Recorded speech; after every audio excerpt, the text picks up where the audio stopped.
Tommy? Leslie? Thanks, Jay. Yeah.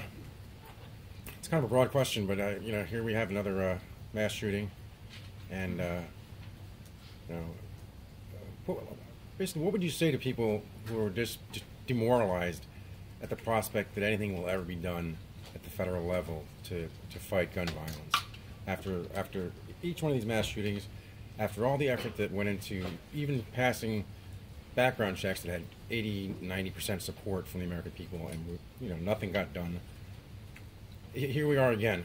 What do you say to people who are just demoralized by that prospect? Well, Tommy, as I said earlier in answers to questions about this, I want to separate out this specific incident and the circumstances around it, because we don't know the facts yet.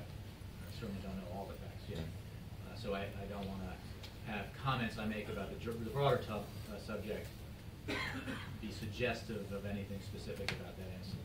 What I can say is that the President made abundantly clear his disappointment and frustration with Congress and its failure to listen to the overwhelming majority of the American people when they made clear they wanted to see the background check system made more effective and expanded. That was a proposition that in no way violated our Second Amendment rights which the President supports. And the President also made clear at the time that he would continue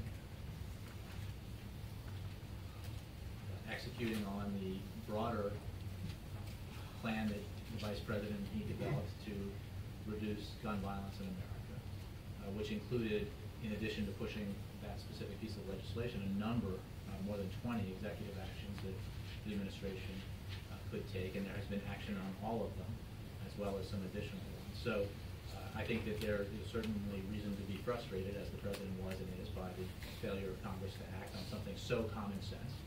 But that doesn't mean you give up on efforts that remain possible. And that's why the President has taken the steps he's taken. And will continue to look for ways to implement common sense solutions to this very challenging problem. Leslie? Jay, you said